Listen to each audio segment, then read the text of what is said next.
Good morning students, जय हिंद। मैं Vipin sir और जीव का केमिस्ट्री क्लासेस में आपका एक बार फिर से स्वागत है। हेलो स्टूडेंट्स, आप पढ़ रहे हैं class 10th chemistry chapter number first का। आज आपको पार्ट थर्ड होने जा रहा है ना, पार्ट थर्ड करने जा रहे हैं। पहला चैप्टर रासायनिक अपक्रियाएं क्लास 10th। तो आशा करता हूँ कि सारे वीडियोस सारी पढ़ाने का तरीका आपको समझ में आ रहा होगा, और अगर समझ में आ रहा है तो ये भी निवेदन है कि आप वीडियो को लाइक करें, शेयर करें, और अगर चैनल में नए हैं तो चैनल को सब्सक्राइब कर बेल आइकन को प्रेस करके आप हमारे सारे वीडियोस पीछे जा कर देख सकते हैं प्लेलिस्ट पर। ठीक है ना। तो आइए आज का टॉपिक शुरू करते हैं बिना किसी विलंब के। ठीक है ना। तो आज हमारा होगा निम्नलिखित पर टिप्पणी लिखिए। निम्नलिखित पर टिप्पणी लिखिए।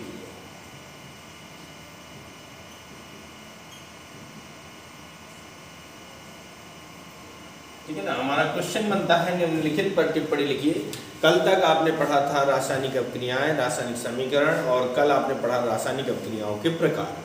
आज हम लोग पढ़ने जा रहे हैं निम्नलिखित पर टिप्पणी लिखिए। तो किस पर लिखना है? पहली हेडिंग होगी हमारी ऑक्सीकारक पदार्थ।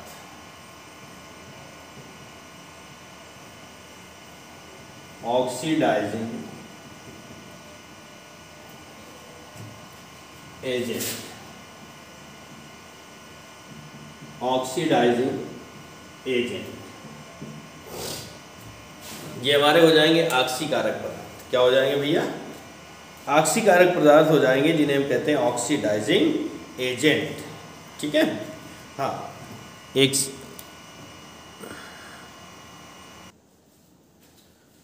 तो हम बात कर रहे थे ऑक्सीकारक पदार्थ यानी ऑक्सीडाइजिंग एजेंट। क्या होते हैं ऑक्सीकारक पदार्थ और इन्हें कैसे डिफाइन कर सकते हैं, है ना। तो आइए डिफाइन करते हैं इनके बारे में कि वे पदार्थ जो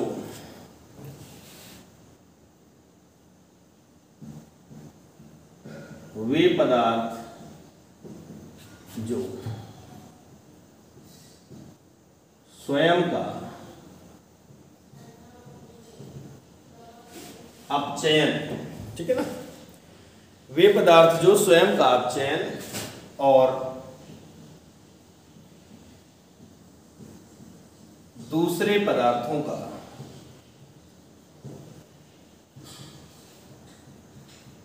ऑक्सीकरण करते हैं,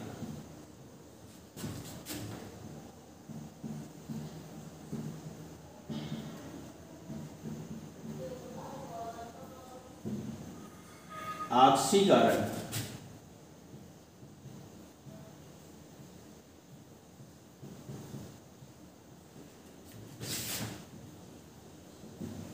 पदार्थ कहलाते हैं। ठीक है ना। क्या बनती है परिभाषा? बहुत सिंपल सी, हम आपके लिए बहुत छोटी से छोटी और सिंपल से सिंपल परिभाषा लेकर आए हैं, जिसे आपको तैयार करने में कोई प्रॉब्लम नहीं होगी। ठीक है ना। तो आप घर बैठ करके अपने नोट्स बना सकते हैं और उनको लर्न कर सकते हैं हाई स्कूल बोर्ड के लिए। और यहाँ तक कि आप अभी एक थ्योरी स्टार्ट है और आगे चल करके आपका अनसॉल्व्ड भी यहीं पर होगा। ठीक है ना। हाँ, तो वे पदार्थ जो स्वयं का ऑक्सीकरण और दूसरे पदार्थों का अपचयन करते हैं, वे पदार्थ जो स्वयं का ऑक्सीकरण और दूसरे पदार्थों का अपचयन करते हैं ऑक्सीकारक पदार्थ कहलाते हैं। याद हो गया? वो बहुत सिंपल सी डेफिनेशन, मेरे साथ एक बार दोहरा लें। वे पदार्थ जो स्वयं का ऑक्सीकरण और दूसरे पदार्थों का अपचयन करते हैं ऑक्सीकारक कहलाते हैं। जैसे एग्जाम्पल देखते हैं। एग्जाम्पल नंबर फर्स्ट है हमारा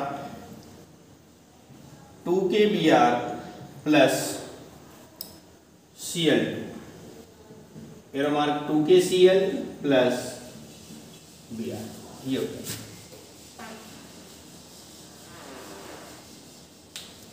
है ना। तो यहां पर जो हमारा Cl2 है वो क्या है? ऑक्सीकारक पदार्थ है। ऑक्सीकारक पदार्थ, ठीक है। क्यों है? क्योंकि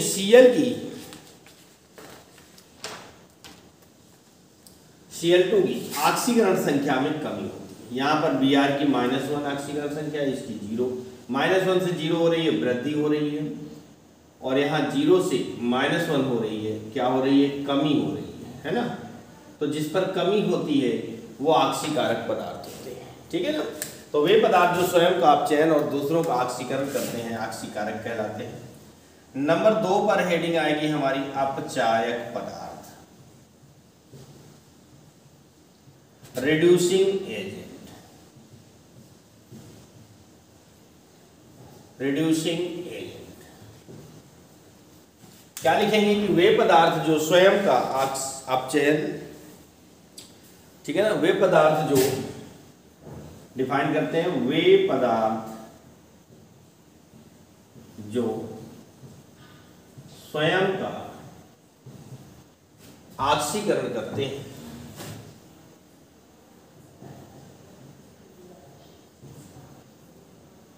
वे पदार्थ जो स्वयं का आक्सीकरण तथा दूसरे पदार्थों का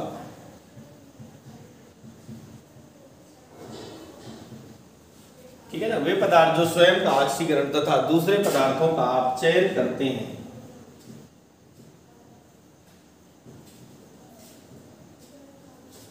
अपचयन करते हैं, अपचायक कहलाते हैं।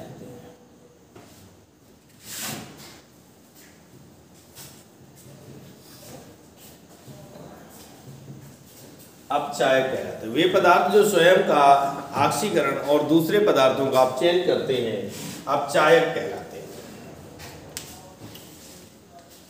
फॉर एग्जाम्पल देखते हैं,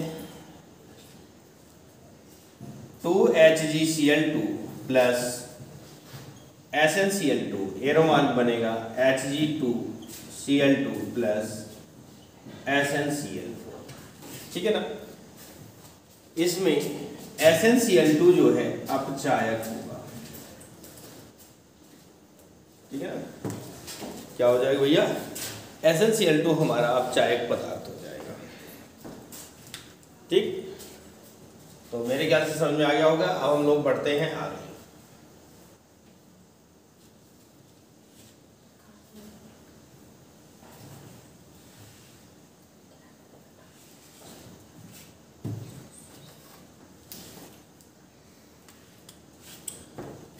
नंबर 3 है रेडॉक्स अभिक्रिया।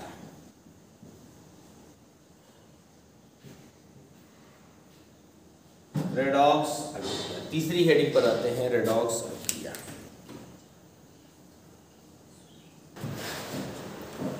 हाँ भाई, तो हम चल रहे थे रेडॉक्स अभिक्रिया यानी कि रेडॉक्स रिएक्शन। क्या कहेंगे इसको, रेडॉक्स रिएक्शन कहेंगे, ठीक है ना। हाँ जी, रेडॉक्स रिएक्शन के बारे में जानते हैं। तो क्या लिख सकते हैं हम लोग कि वे रासायनिक अभिक्रियाएं, अभी आपने आक्सीकारक पढ़ा, अपचायक पढ़ा है ना।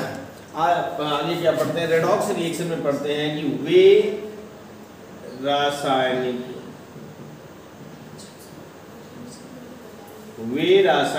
अभिक्रियाएं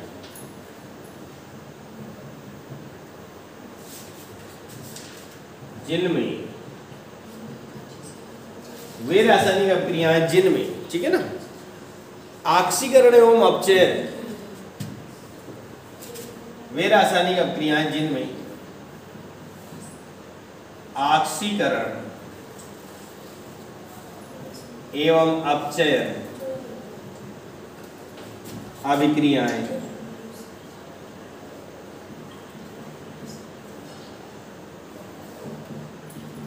दोनों एक साथ होती है,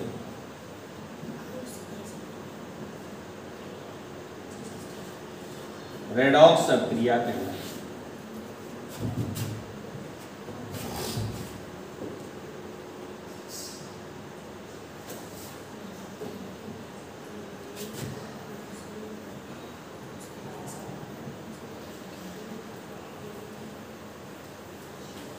ठीक है ना। वे रासायनिक अभिक्रियाएं जिनमें आक्सीकरण और अपचयन अभिक्रियाएं, यानी आक्सीकरण भी अभिक्रिया हो रही हो और अपचयन अभिक्रिया भी हो रही हो, दोनों अभिक्रियाएं एक साथ होती हैं, तो उसे हम रेडॉक्स अभिक्रिया कहते हैं, ठीक है ना। यानी वे रासायनिक अभिक्रियाएं जिनमें ऑक्सीकरण और अपचयन दोनों एक साथ हो रहा हो, ऑक्सीकरण भी हो रहा हो, यानी ऑक्सीकरण संख्या में वृद्धि भी हो रही हो और कमी भी हो रही हो, तो उसे ऐसी अपक्रियाओं को हम लोग रेडॉक्स अपक्रिया कहते हैं। तो देखिए आइए एग्जांपल लिखते हैं, क्या होगा। 2HgCl2 plus SnCl2 gives out Hg2Cl2 plus SnCl4, ठीक है ना। HgCl2 में Cl की ऑक्सीकरण संख्या होगी +2, ठीक है, और यहाँ पर आएगी +2, +1 हो जाएगी, कमी हो गई, और यहाँ पर आएगी +2 और यहाँ पर होगी +4, ठीक, +4 +2 +1 और +2। तो ये आप देख रहे हैं कि +2 से +1 हो रहा है, यानी कि कमी हो रही है, और +2 से +4 हो रहा है, यानी कि वृद्धि हो रही है। तो इस आधार पर ये वाला पदार्थ हमारा ऑक्सीकारक होगा, ठीक है ना, और ये वाला हमारा अपचायक होगा। ये पदार्थ इस पदार्थ का करेगा अपचयन, क्या करेगा, अपचयन, और ये वाला इस पदार्थ का करेगा ऑक्सीकरण। तो इस आधार पर आप देख रहे हैं कि इस अपक्रिया में ऑक्सीकरण भी हो रहा है और अपचयन भी हो रहा है, दोनों अपक्रियाएं एक साथ हो रही हैं। तो ऐसी अपक्रियाओं को हम लोग ऑक्सीकरण अपचयन अपक्रियाएं या फिर रेडॉक्स अपक्रिया कहते हैं। अगली हेडिंग आती है हमारी नंबर 4 पर, हम लिख सकते हैं संचारण, ठीक है ना। क्या लिख सकते हैं, संचारण, कोरिजन, CORROSION, कोरिजन, संचारण, कोरिजन। क्या होता है संचारण? देखिए, संचारण मतलब होता है किसी धातु का धीरे धीरे क्षय होना, नष्ट होना, समाप्त होना। अब धीरे धीरे कैसे क्षय होता है? क्षय माने होता है नष्ट हो रही है, समाप्त हो रही है। जैसे कि आपने देखा होगा कि लोहे के गेट होते हैं, नहीं, घर में गेट लगवाते हैं, तो लोहे में जो जंग लगती है तो धीरे धीरे लोहा को धीरे धीरे ख़त्म करती जाती है। अगर गेट लगे हैं तो नीचे से गलना चालू हो जाते हैं, क्योंकि नीचे से पानी, नमी और वायु सब चीज़ें उसे प्राप्त हो जाती है। जहाँ पर नमी और वायु होती है वहीं पर जंग लगना प्रारंभ होती है। आई बात समझ में? तो ये क्या होता है कि संचारण जो है किसी धातु का धीरे धीरे समाप्त होना, क्षय होना, वो संचारण कहलाता है। तो क्या लिख सकते हैं कि वायु और नमी की उपस्थिति में, वायु और नमी की उपस्थिति में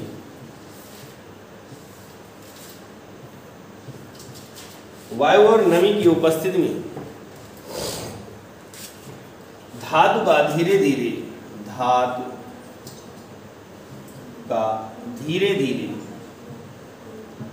क्षय होना, क्षय होना माने मतलब है धीरे धीरे नष्ट होना, क्षय होना संचारण कहलाता है।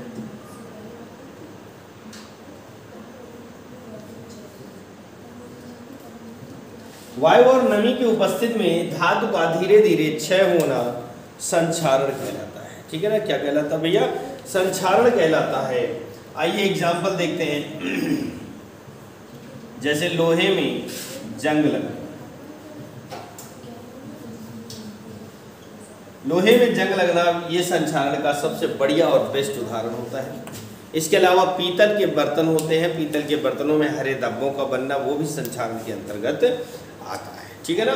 तो ये समझ में आ गया होगा और आपने नोट भी कर लिया होगा। अब हम लोग चलते हैं आगे। निम्नलिखित पर टिप्पणी लिखना था, जिसमें 4 टिप्पणी हो चुकी हैं, और अब हम चलते हैं इससे आगे नंबर 5 पर। नंबर 5 है हमारा विकृत गंधिता। विकृत गंधिता, इसको इंग्लिश में कहेंगे रेंसिडिटी।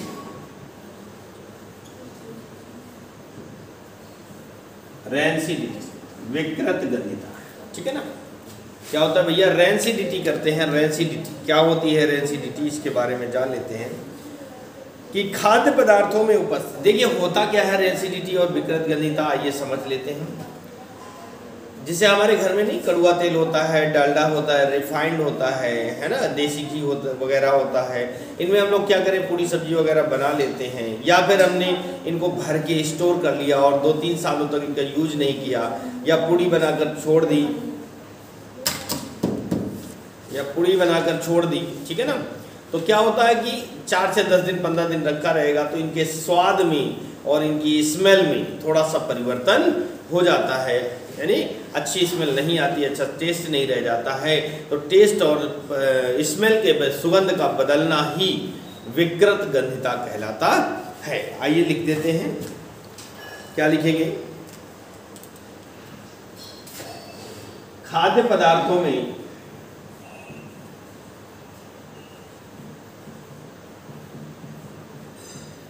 में उपस्थित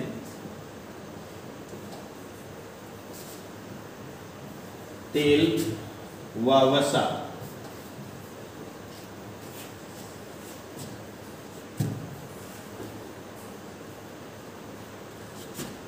के मंद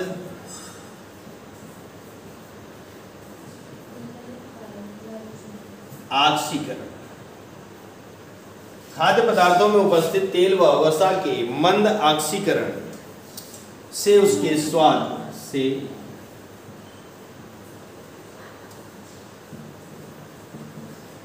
उनके स्वाद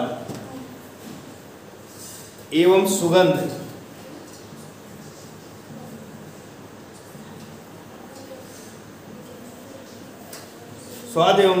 का बदल जाना,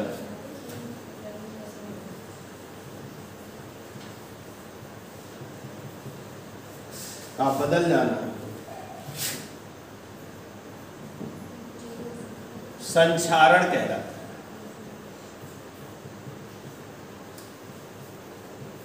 खाद्य पदार्थों में उपस्थित तेल व वसा के मंद ऑक्सीकरण से, है ना, उनके स्वाद एवं सुगंध का बदल जाना ही संक्षारण कहलाता है। क्या कहलाता है भैया?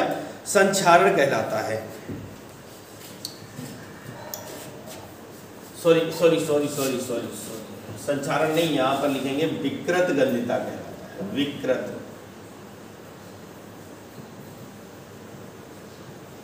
गंधिता कहलाता है। तो ये जो हमारा था प्रश्न की निम्नलिखित पर टिप्पणी लिखिए, तो ये तो हमारा समाप्त होता है। अब आपका अगला प्रश्न शुरू होता है। कह रहा है क्वेश्चन है निम्नलिखित, क्वेश्चन नंबर 2 हो जाएगा, निम्नलिखित अभिक्रियाओं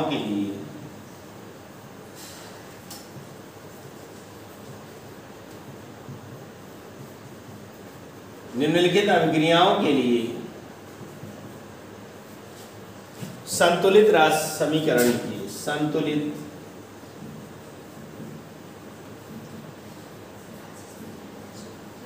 समीकरण लिखिए,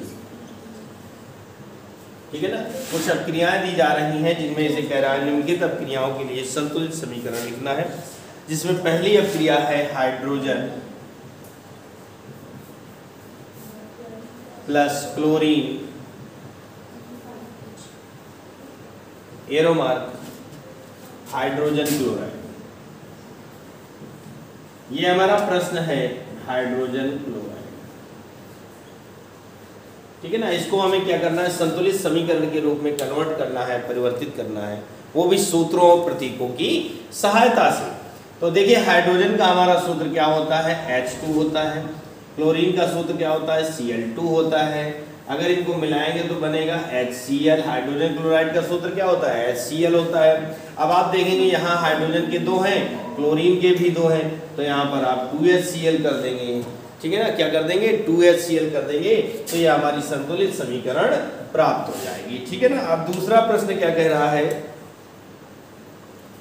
देखो भैया, दूसरा प्रश्न इसी में कह रहा है बेरियम क्लोराइड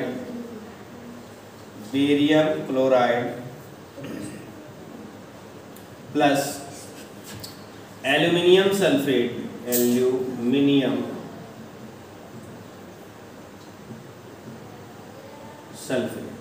एरो मार्क बनेगा बेरियम सल्फेट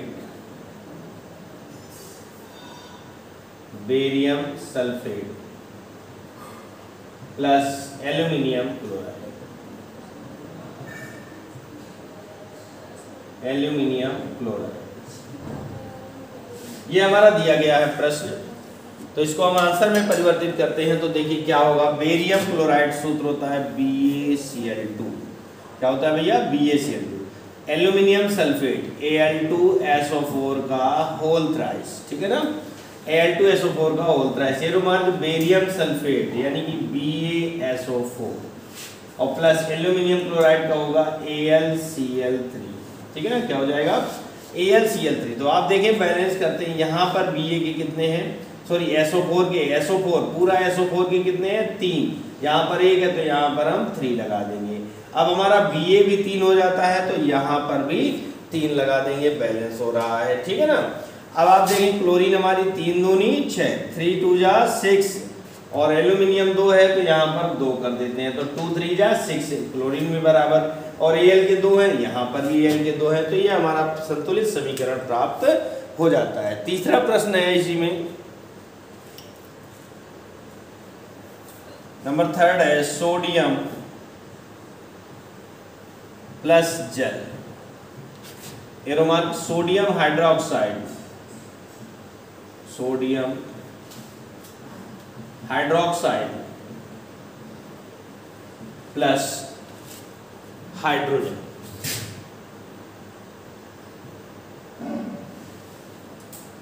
हाइड्रोजन, ये हमारा तीसरा समीकरण दिया गया। तो इसको हम बैलेंस करते हैं, क्या लिखेंगे, सोडियम का सिंबल हमारा क्या होता है Na होता है, जल का सूत्र क्या होता है H2O होता है, सोडियम हाइड्रोक्साइड का सूत्र क्या होता है NaOH होता है, प्लस हाइड्रोजन हमारा H2 होता है जो कि गैस के रूप में होता है। अब इसको हम बैलेंस करेंगे भैया, तो हाइड्रोजन 2 और 1 3 हो रही है, यहाँ पर 2 ही है, तो अगर हम यहाँ पर 2 लगा दें तो 4 हो जाएगी। ऑक्सीजन भी 2 एकम 2, यहाँ पर 1 है तो यहाँ पर 2 लगा देते हैं, ऑक्सीजन भी बराबर हो जाती है। सोडियम के 2 हो जाते हैं, यहाँ पर सोडियम भी लगा देते हैं, तो ये आपका प्रश्न कंप्लीट हो जाता है, संतुलित समीकरण प्राप्त हो जाता है, ठीक है ना। आगे चलते हैं, अगला प्रश्न हमारा क्या कह रहा है उसको देख लेते हैं।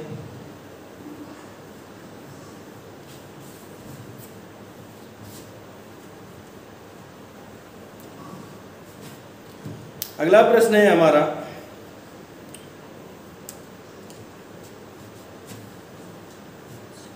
निम्नलिखित अभिक्रियाओं, क्वेश्चन नंबर ये 3 हो जाएगा।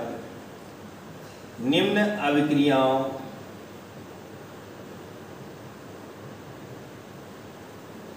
अभिक्रियाओं के लिए उनकी अवस्था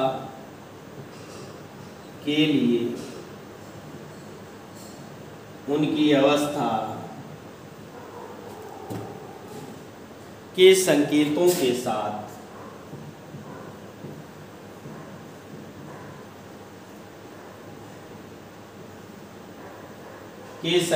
के साथ संतुलित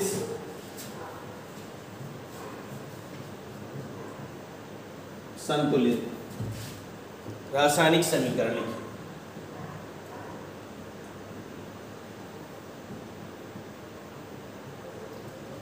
समीकरण लिखिए, ठीक है ना। ये हमारा प्रश्न है। प्रश्न का तीसरे का पहला प्रश्न इसमें दे रहा है,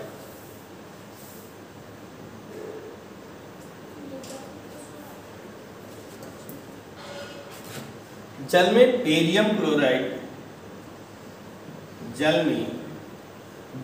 क्लोराइड, ये हमारा प्रश्न बन रहा है, जल में बेरियम क्लोराइड तथा सोडियम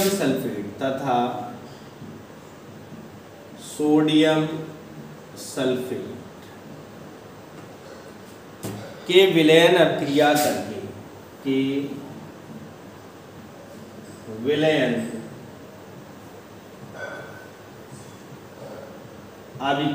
करके सोडियम क्लोराइड का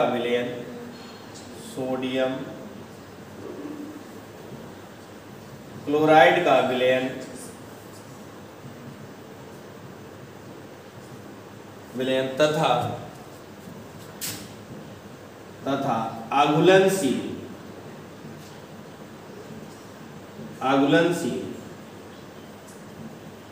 बेरियम सल्फेट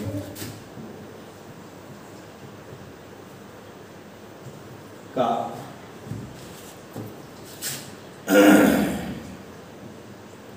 अवक्षेप बनाते हैं। ये हमारा प्रश्न कह रहा है कि जल में क्या कह रहा है भैया, जल में बेरियम क्लोराइड तथा सोडियम सल्फेट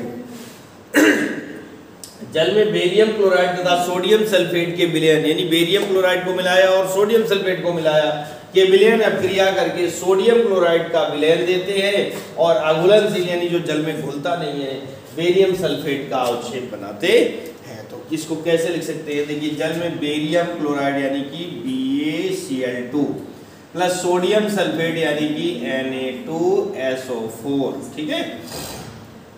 एरोमार कह रहा है क्रिया करके सोडियम क्लोराइड यानी कि NaCl प्लस अघुलनशील बेरियम सल्फेट BaSO4, ठीक है ना, BaSO4।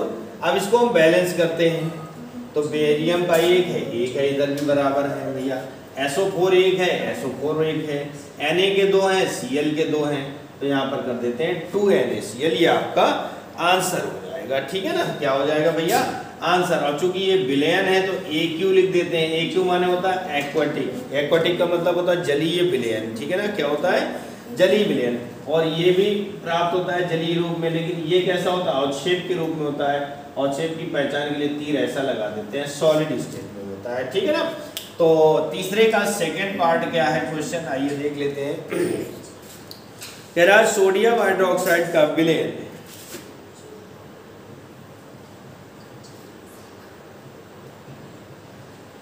सोडियम हाइड्रोक्साइड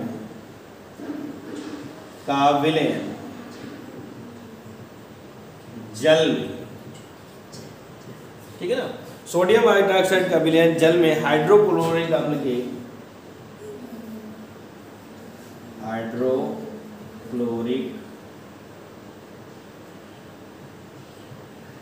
अम्ल के विलयन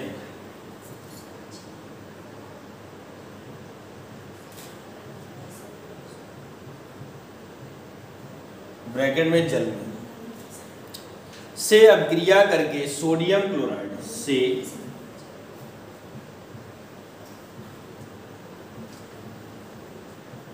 अभिक्रिया करके सोडियम क्लोराइड का विलयन सोडियम क्लोराइड का विलयन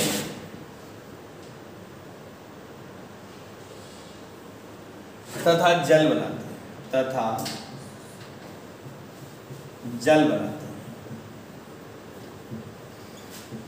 ठीक है ना। तो देखिए हमारा प्रश्न बनता है और इस प्रश्न को पहले एक बार पढ़ते हैं ध्यान से कि सोडियम हाइड्रोक्साइड का विलयन यानी काहे में बनाया गया है, जल में घोला गया है। हाइड्रोक्लोरिक अम्ल के विलयन ये किस में बनाया गया, जल में। आपस में अभिक्रिया करके सोडियम क्लोराइड का विलयन तथा जल बनाते हैं। तो क्या लिखते हैं, NaOH, इसका क्या है, विलयन है। तो हमने अभी भी क्या बताया, विलयन के लिए क्या लिखते हैं, एक्वाटिक जलीय विलयन है। प्लस हाइड्रोक्लोरिक अम्ल के विलयन यानी HCl, ये भी एक्वाटिक है, ठीक है ना। और आगे क्या बनाता है, कह रहा है सोडियम क्लोराइड का विलयन देता है। सोडियम क्लोराइड यानी कि NaCl, क्या देता है, NaCl देता है। ये भी कैसा देता है, एक्वाटिक, ये भी जलीय विलयन होता है AQ। और प्लस आपका कह रहा है कि जल, सोडियम क्लोराइड का विलयन तथा जल बनाते हैं। तो ये आपका आंसर हो जाता है, ठीक है ना। क्या हो जाता है भैया, ये आपका आंसर हो जाता है। इस तरह से आपका ये थर्ड क्वेश्चन कंप्लीट हो जाता है, ठीक है ना। इस तरह के बहुत सारे प्रश्न आने वाले हैं आपके लिए, बहुत सारे प्रश्न आने वाले हैं जो कि आपको कंटिन्यू कराए जाएंगे, ठीक है ना। तो आज के लिए, आज के इस वीडियो में इतना ही। वीडियो पसंद आए तो लाइक करें, शेयर करें। अगर चैनल में नए हैं चैनल को सब्सक्राइब करें, बेल आइकन को प्रेस करें, जिससे कि आपके पास सारे वीडियोस के नोटिफिकेशन आप तक बड़ी आसानी से पहुंच सके, ठीक है ना। और अगर आप नए हैं तो प्लेलिस्ट पर जाकर के हमारे सारे वीडियोस को देख सकते हैं बड़ी आसानी से, ओके। तो आज के लिए इतना ही। थैंक यू, जय हिंद, जय भारत। मिलते हैं कल अगले वीडियो में। Thank you.